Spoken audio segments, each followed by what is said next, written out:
بسم اللہ الرحمن الرحیم۔ السلام علیکم۔ قوم سبا آج سے ہزاروں سال پہلے جزیرہ عرب میں ایک قوم آباد تھی جنہیں قوم سبا کہتے تھے۔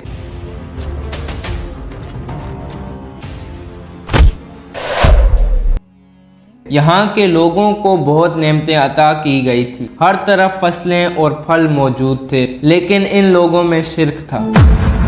یہ لوگ سورج کی پوجا کیا کرتے تھے۔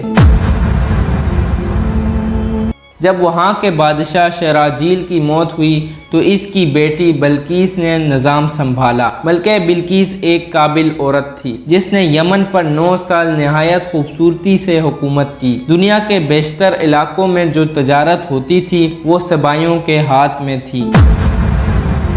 یہی وجہ تھی کہ یہ قوم نہایت دولت مند تھی، مگر یہ وہ زمانہ تھا جب مشرق سے مغرب تک ایک عظیم بادشاہ کی طاقتور حکومت اور جاہ و جلال کا ڈھنکا بجتا تھا، جسے تاریخ میں سلیمان ابن داؤد کے نام سے جانا جاتا ہے۔ حضرت سلیمان علیہ السلام کی حکومت دنیا کے بیشتر ممالک میں تھی، جس کا دار و خلافہ یلوشن شہر تھا۔ وہ ہوا، جنات، چرند و پرند اور جانوروں پر حکمرانی عطا کی گئی تھی۔ ایک دن کا واقعہ ہے کہ حضرت سلیمان علیہ السلام نے دربار لگایا تو جنات، جانور سب کے سب حاضر ہوئے، مگر ان کا چہیتا پرندہ ہدہد غائب تھا۔ آپ نے پوچھا ہدہد کہاں ہے؟ جب وہ نظر نہ آیا، سلیمان علیہ السلام نے فرمایا اگر وہ اپنی غیر حاضری کی کوئی مناسب وجہ پیش نہ کر سکا تو اسے سب ذبح کر دیا جائے گا۔ ابھی یہ گفتگو ہو ہی رہی تھی کہ ہدہد حاضر ہو گیا۔ پوچھا گیا کہ تم کہاں تھے؟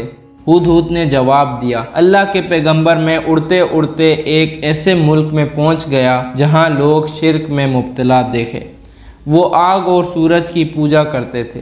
ان کی ایک ملکہ ہے جسے وہ بلقیس کے نام سے پکارتے ہیں۔ وہ ایک بہت بڑے تخت پر بیٹھ کر حکومت کرتی ہے۔ اس کے تخت میں قیمتی ہیرے لگے ہوئے ہیں اور اس کے پاس تمام شاہی سامان آرائش و نمائش کے موجود ہیں۔ حضرت سلیمان علیہ السلام نے کہا اگر تمہاری بات سچ ہے تو میرا خط اس ملکہ تک پہنچاؤ تاکہ وہ شرک سے باز آ جائے، اور خط پہنچانے کے بعد وہاں بیٹھ کر سنو کہ وہ کیا در عمل اختیار کرتی ہے، اور پھر آ کر مجھے خبر دینا۔ حضرت سلیمان علیہ السلام نے خط روانہ کیا جو کچھ یوں تھا، شروع اللہ کے نام سے جو بڑا مہربان اور رحم فرمانے والا ہے۔ یہ عزت والا خط سلیمان ابن داؤد کی جانب سے ملکہ سبا بلقیس کی طرف ہے، جو ہدایت کی پیروی کر کے اس کے لیے سلامتی ہے۔ مجھ پر غلبے کی خواہش نہ کرو، میرے مقابلے میں سرکشی اختیار نہ کرو، بلکہ فرما برداری کرو اور مطیع ہو کر میرے پاس آ جاؤ۔ یہ خط دراصل سبا اور اس کی قوم کی طرف دعوت اسلام تھی۔ ہدہد نے یہ خط لے جا کر ملکہ بلقیس کی گود میں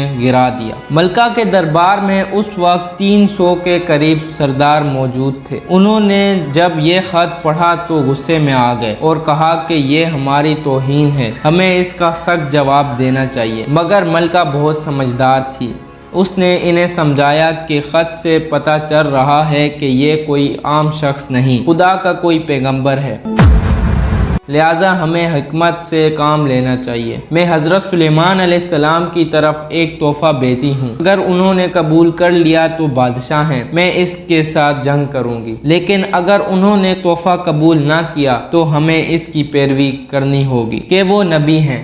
ہدہد یہ ساری گفتگو سن رہا تھا۔ اس نے آ کر حضرت سلیمان علیہ السلام کو ساری بات بتا دی۔ حضرت سلیمان علیہ السلام نے جنات کو حکم دیا کہ شہر میں داخل ہونے والے راستے پر سونے چاندی کی اینٹوں کا فرش بچھا دیا جائے، اور راستے کے دونوں جانب سونے کی عجیب و حلقت جانور کھڑے کر دیے جائیں، تمام کرسیوں کو سونے کا کر دیا جائے، اور ادھر بلقیس نے حضرت سلیمان علیہ السلام کے لیے تحفے روانہ کیے جن میں سونے کی اینٹیں، جواہرات، غلام، کنیز اور ملکہ کا ایک خط بھی تھا۔ جب یہ تمام تحفے لے کر قاصد حضرت سلیمان علیہ السلام کے دربار میں پہنچا اور انہوں نے یہ سب دیکھا تو شرمندہ ہوئے۔ حضرت سلیمان علیہ السلام نے ملکہ کے قاصدوں سے کہا کیا تم لوگ مال سے میری مدد کرنا چاہتے ہو؟ مگر دیکھ لو جو کچھ اللہ نے مجھے دے رکھا ہے وہ اس سے بھی زیادہ ہے جو تمہیں دیا ہے، لہٰذا تمہارا تحفہ تمہیں مبارک ہو، تم اپنے تحفے کے ساتھ واپس جاؤ اور اپنی ملکہ سے کہنا کہ ہمارا انتظار کریں، ہم ایک زبردست لشکر لے کر آئیں گے۔ جب یہ خبر ملکہ بلقیس کو پہنچی تو وہ سمجھ گئی کہ واقعی یہ اللہ کا نبی ہے، لہٰذا اس نے جنگ کے بجائے حضرت سلیمان علیہ السلام کے دربار میں حاضر ہو کر اطاعت کا یقین دلانے کا فیصلہ کیا۔ جب حضرت سلیمان علیہ السلام تک یہ پیغام پہنچا تو آپ علیہ السلام نے اپنے درباریوں سے کہا، تم میں سے کون ہے جو ان کے آنے سے پہلے ملکہ کا تخت میرے پاس اٹھا لائے؟ ایک جن نے کہا، آپ کے دربار کو برخاست کرنے سے پہلے میں اسے لے آ سکتا ہوں، میں اس کام کو پوری کرنے کی پوری قوت رکھتا ہوں، میں امانت دار ہوں۔ پھر ایک اور جن جس کے پاس کتابی علم تھا، اس نے کہا، میں یہ تخت آپ کو آپ کے پلک جھپکنے سے قبل ہی لا کے دے سکتا ہوں۔ پھر حضرت سلیمان علیہ السلام نے اس تخت کو اپنے پاس رکھا ہوا دیکھا تو پکار اٹھے، یہ میرے پروردگار کا فضل ہے تاکہ وہ مجھے آزما سکیں کہ میں شکر کرتا ہوں یا ناشکری۔ کہا جاتا ہے کہ اس تخت کی لمبائی 80 ہاتھ، عرض 40 ہاتھ اور اونچائی 30 ہاتھ تھی۔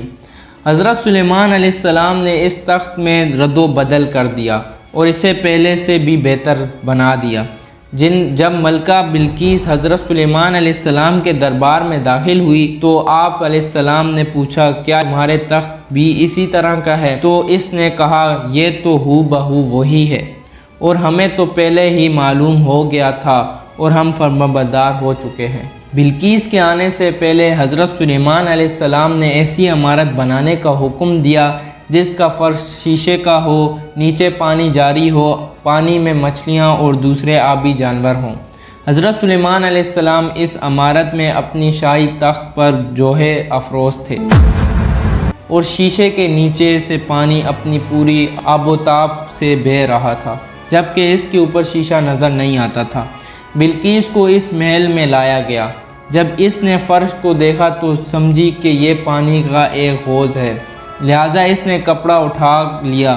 حضرت سلیمان علیہ السلام نے کہا، یہ تو شیشے کا چکنا فرش ہے۔ تب وہ شرمندہ ہوئی اور بول اٹھی، اے میرے پروردگار، میں سورج کی پوجا کر کے اپنے آپ پر بہت ظلم کرتی رہی ہوں اور اب میں نے سلیمان علیہ السلام کے ساتھ اللہ کی اطاعت قبول کر لی ہے، لہٰذا بلقیس پر یہ ظاہر ہو گیا کہ جس طرح وہ شیشے کے صحن کو پانی والا گہرا حوض سمجھ بیٹھی، اسی طرح اس نے اور اس کی قوم نے سورج کی چمک اور دھمک کو دیکھ کر اسے معبود اور خدا سمجھ بیٹھے۔ اسے اپنی غلطی پر شرمندگی۔ اگر آپ کو ویڈیو اچھی لگے تو ویڈیو کو لائک کریں اور اسی طرح کی ویڈیو دیکھنے کے لیے ہمارے چینل کو بھی سبسکرائب کریں اور ساتھ میں دیے گئے بیل آئیکن کو دبائیں تاکہ آپ کو اسی طرح کے ویڈیو سب سے پہلے مل سکیں۔